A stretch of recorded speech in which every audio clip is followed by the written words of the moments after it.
Hi, my name is Sarah Thompson. I'm a freelance photographer, and this is the story of what happened to me during the summer of 2018. It's a story I've been hesitant to share, but I feel like I need to get it out there, if only to warn others about the dangers of the unknown. It all started when I decided to take a solo trip to a remote cabin in the Pine Barrens of New Jersey. I had been feeling overwhelmed by work and life in general, and I thought a few days in the wilderness would help me clear my head. The cabin was exactly as described, rustic, secluded, and surrounded by towering pine trees. It was perfect, or so I thought. I arrived at the cabin just as the sun was setting. The drive had been longer than expected, and the GPS had stopped working about 30 minutes before I reached the cabin, but I didn't mind. The isolation was part of the appeal. I unpacked my things, lit a fire in the stone hearth, and settled into the worn leather armchair with a book. For the first time in months, I felt at peace, but as the hours passed and the fire dwindled to embers, the forest outside began to change. The wind picked up, whispering through the trees in a way that made my skin crawl. The call of a lone owl grew louder, more insistent, almost as if it were warning me. I told myself it was just my imagination, but when I heard the first faint knock at the door, my heart skipped a beat. The knocking came again, louder this time. I froze, my book slipping from my hands. The cabin was miles from the nearest town, and I hadn't seen another soul since I'd arrived. Who could possibly be out here? I approached the door cautiously, peering through the small fogged window. The porch was empty, but the knocking continued, rhythmic and deliberate. My hand trembled as I reached for the doorknob, and when I finally pulled the door open, the cold night air rushed in, carrying with it the faint scent of something rotten. I stepped onto the porch, my breath visible in the chilly air. The forest was eerily silent now, the owl's call gone. I scanned the darkness, my flashlight beam cutting through the trees, but there was nothing. No footprints, no sign of anyone, just the endless pines and the oppressive feeling of being watched. I retreated inside, locking the door behind me.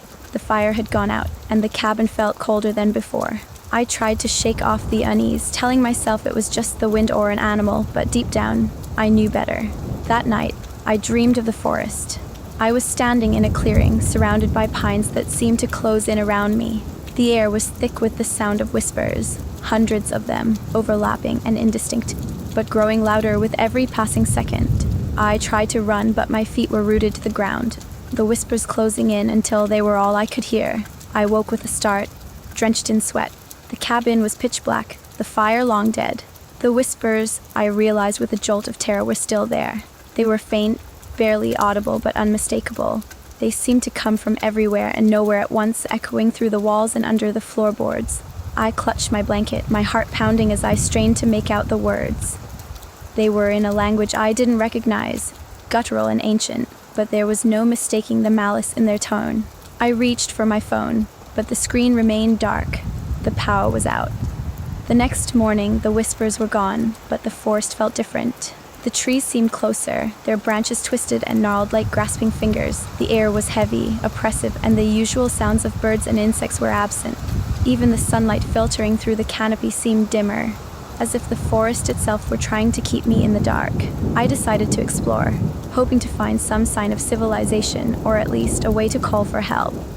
I packed a small bag with supplies and set off into the woods, marking my path with strips of cloth torn from an old shirt.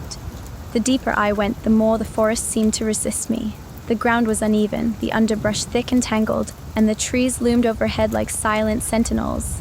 Hours passed, and I found nothing but more trees.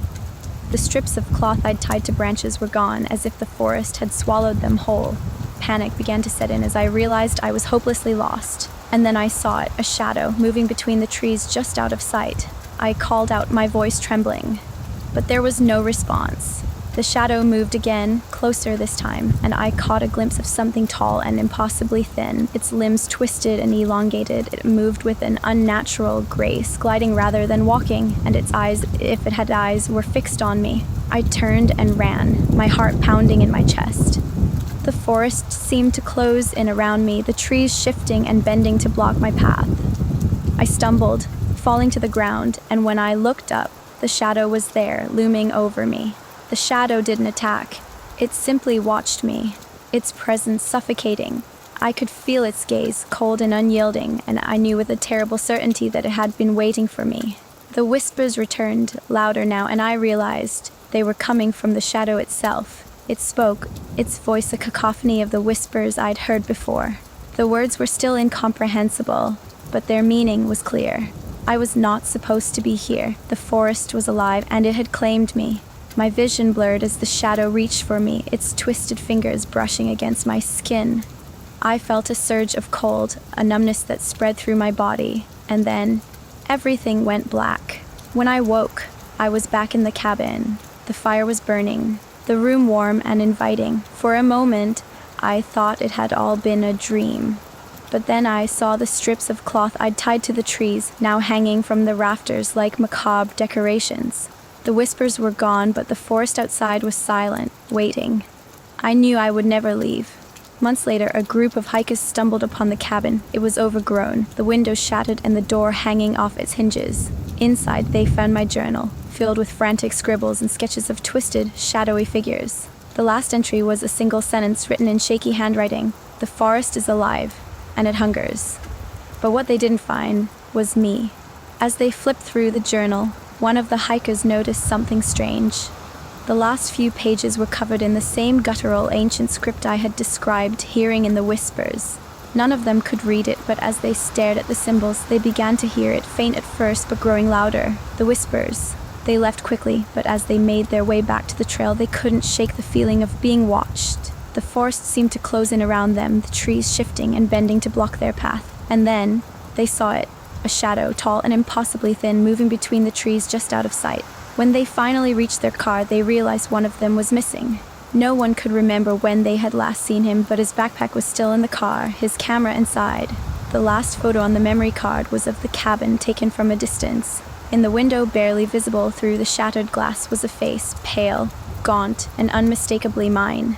The hikers reported the disappearance to the authorities, but no trace of their friend was ever found. The cabin, too, seemed to have vanished, swallowed by the forest. The only evidence that any of it had happened was the journal, which now sits in an evidence locker, its pages filled with whispers that no one dares to read aloud.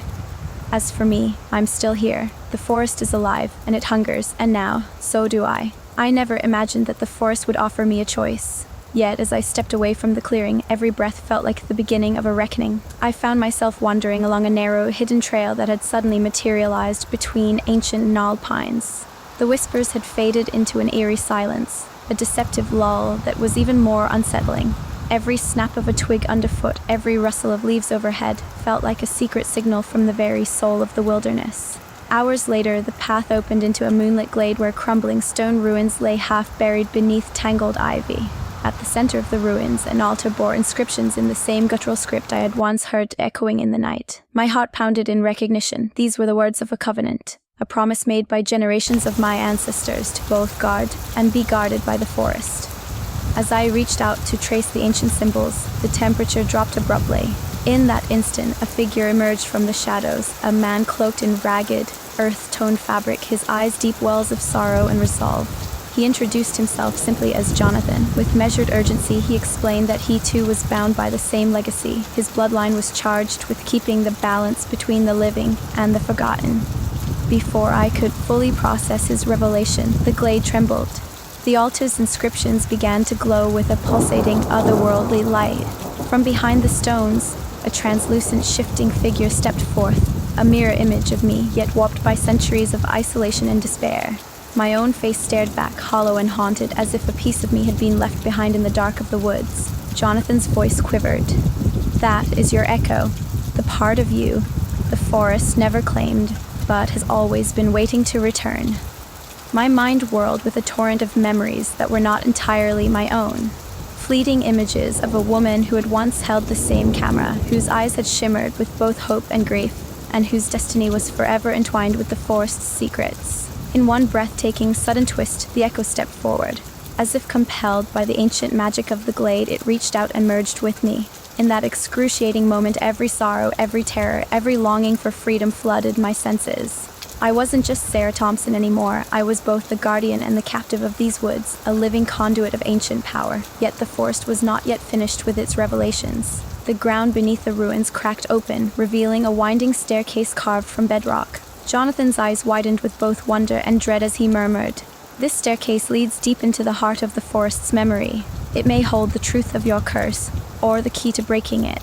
The choice lay before me: descend into the abyss of forgotten lore, or remain trapped in the twilight of the present, forever haunted by my fractured self.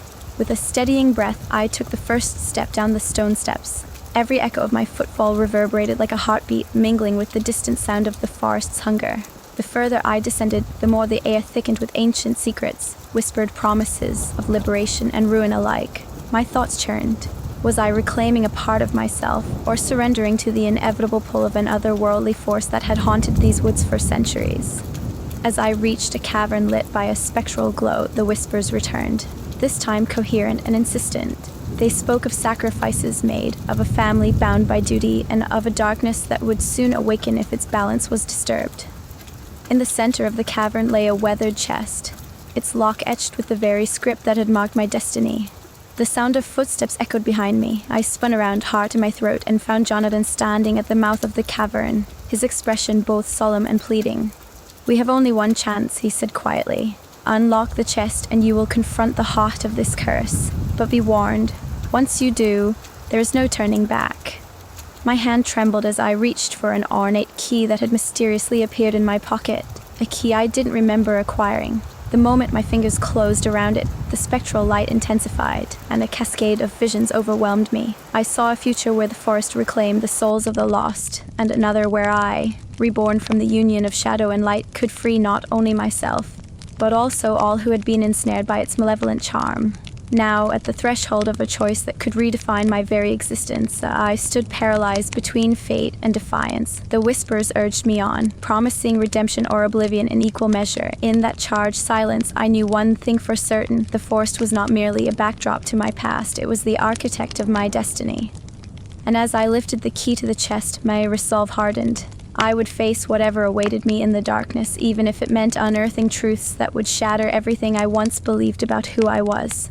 The next chapter of my story was about to be written by forces ancient, by choices irrevocable, and by the hunger of a living, breathing wilderness that would never let me go.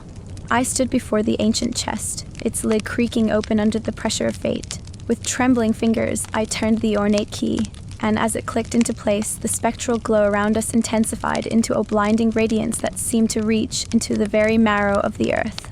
The cavern's walls pulsed with an energy older than time itself. Inside the chest lay a trove of secrets, a delicate silver locket etched with cryptic symbols, a brittle diary stained with the passage of generations, and a smooth, obsidian stone that emanated a cold, unearthly light. My pulse pounded in my ears as I reached out and touched the locket. The moment my skin met the cool metal, the cavern exploded with a chorus of whispers. This time they were unmistakably voices layered in sorrow and command. A sudden gust of wind howled through the hidden staircase behind me, and as I stared in disbelief, the very air rippled, revealing a portal, a dark, shifting mirror of the forest I thought I knew. Through the swirling vortex, shadowy figures drifted, lost souls of the curse, their eyes pleading for release. Among them, a familiar face emerged, a haggard, ghostly visage that resembled my own, a reminder of the self that had been left behind.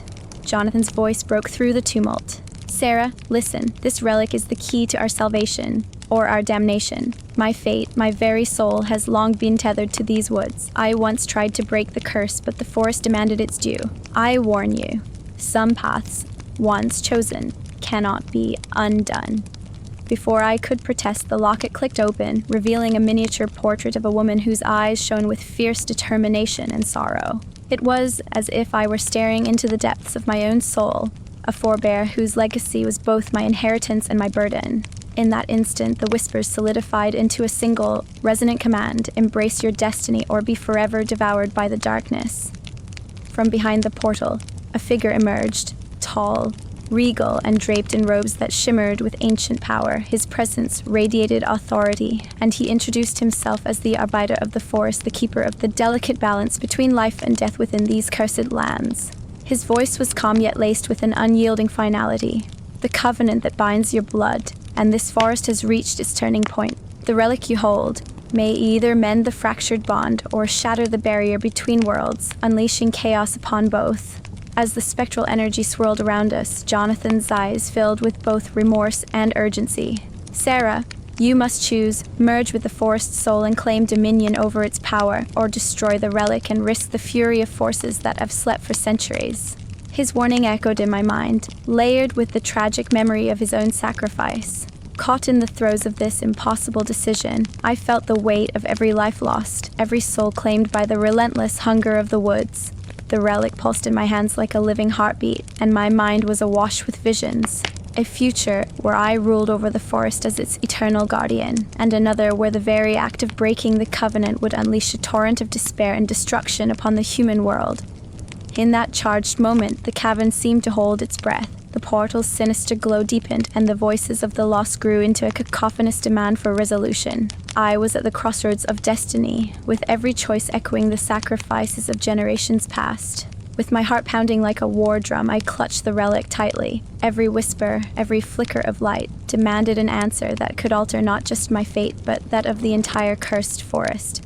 As I stood there, torn between the promise of redemption and the abyss of eternal entrapment, I knew that the decision I made now would etch its consequence into the fabric of time. And in that suspended heartbeat before the next step, I wondered, could I bear the cost of breaking the covenant, or would the forest's ancient hunger consume us all? The night pressed in closer, and the future, shrouded in both hope and terror, awaited my choice. I stood at the precipice of destiny, the relic's pulse echoing in time with my own heartbeat. The cavern was no longer merely a tomb of secrets, it had become a crucible of transformation. The arbiter of the forest, his gaze ancient and knowing, watched as the very air around me shifted. In that charged moment, the binary choice of merging with the forest's soul or destroying the relic dissolved into something far more complex. A sudden, blinding radiance erupted as the relic trembled in my grasp. For an instant, I was inundated with visions, not just the bleak futures foretold by Jonathan's warnings, but also a hidden path, a third way. A voice, soft yet insistent, whispered deep within me, "There's another covenant to be forged, one that unites light and darkness without sacrificing your soul." Driven by this newfound purpose, I pressed the silver locket against the cold obsidian stone. In a cataclysm of light and shadow, the relic shattered into 1,000 crystalline fragments, each shard scattering like sparks of ancient promise. The cavern walls seemed to dissolve into swirling mists, and suddenly I found myself in the heart of the forest, a realm transformed. The trees pulsed with a gentle, rhythmic heartbeat as if welcoming me home. Jonathan, his spectral form no longer shackled by the curse, managed a fragile smile. "You've done what none of us ever dreamed possible," he murmured. But before relief could settle, the ground shuddered. From the mist emerged a figure draped in inky darkness, a presence both monstrous and majestic. The arbiter's voice resonated calmly. "Behold the guardian of the veil, the true architect of this ancient curse." This enigmatic entity spoke in a language that transcended time, a proclamation that revealed the curse was not mere punishment, but a desperate attempt to contain a primordial chaos that threatened both the forest and humanity. In that moment, the full weight of the covenant became clear. It had been a delicate balance between order and entropy, a constant dance between creation and destruction.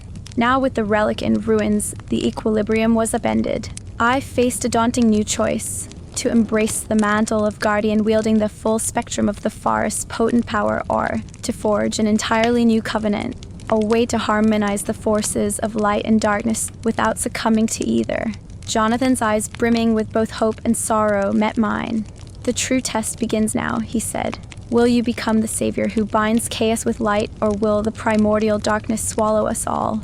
My heart pounded as the raw, unbridled energy of the forest surged through my veins. The whispers that had haunted me for so long now coalesced into an ancient hymn, a reminder that existence is woven from both shadow and radiance. With a deep, steadying breath, I stepped forward into the transformed realm. I resolved to forge a new covenant, one that honored the duality of life, healed the scars of the past, and safeguarded the fragile balance between nature and spirit. The guardian of the veil, its form shifting like smoke, offered a silent nod before dissipating into the swirling mists, leaving behind a lingering challenge. Each crystalline shard of the shattered relic shimmered like a beacon of possibility, symbolizing a future where redemption and ruin danced in unison. Under a sky ignited with ethereal auroras, the forest's ancient song enveloped me. I embraced my destiny, not as a prisoner of choice, but as a weaver of fate. The reckoning had begun, and as the night deepened, I knew that every step forward would be a battle for balance in a realm where every whisper, every rustle of leaves carried the echo of eternity. The covenant was shattered, and from its fragments a new legacy was born, one where I and the forest would rise together in the dance between light and shadow. In the dead of night, the forest's pulse throbbed like a dying heartbeat beneath my trembling feet. I had believed that forging a new covenant would set me free, but now I understood. It was never salvation. It was a trap, an unyielding snare woven into the roots of these ancient pines. As I staggered through the warped twilight, shapes began to stir among the gnarled trunks. Faces twisted and contorted with unspeakable malice emerged from the shadows. They were the lost souls, those who had been consumed by the forest's endless hunger, and now they gathered, their murmurs melding into a single chilling chant. The cycle must be completed. A familiar ghostly figure appeared. Jonathan, his eyes hollow with sorrow and warning. "Sarah," he rasped, his voice a spectral echo. "You thought you could alter destiny. The covenant demands its due." His words reverberated like a death knell as the arbiter of the forest stepped forward, his presence as inexorable as the coming storm. "The light and darkness you embraced have merged into one," he intoned, his tone both final and unforgiving. "Now you must surrender your essence to restore the balance." Before I could protest, a force beyond my control seized me. I felt my body betray its human limits as a swirling vortex of ancient power yanked at my soul. My vision fractured into a montage of faces, the hikers, the strangers, every life devoured by these cursed woods, each one silently pleading for release. Their combined agony and despair surged around me, a spectral choir demanding the final sacrifice. As the vortex engulfed me, I watched in horrified fascination as my body began to transform. My flesh rippled and merged with the living essence of the forest. Skin grew rough like bark, and my eyes darkened to mirror the abyss beneath the canopy. I was no longer entirely human. Instead, I became a grotesque fusion of man and nature, a monstrous guardian bound to an unquenchable hunger. Then, amid the rising clamor of ancient whispers, a final, heart-stopping realization pierced my fading consciousness. This transformation was not redemption, but the ultimate damnation. I was the vessel, the sacrifice that would perpetuate the forest's insatiable appetite. As I tried to scream, my voice was swallowed by the cacophony of tormented souls and the relentless roar of the primordial ritual. In the waning moments of my identity, last vestiges of Sarah Thompson dissolved into the nightmare. The new covenant was sealed in blood and sorrow, a permanent bond that transformed me into the very embodiment of the forest's darkness. Beneath the cold, unyielding gaze of the moon, the twisted remains of what I once was bore a final silent testament in my journal. In becoming the forest, I have damned us all. Now, the ancient woods stand alive, relentless and eternal. The cycle continues, its hungry whispers promising that no soul, no matter how desperate or defiant, will ever truly escape.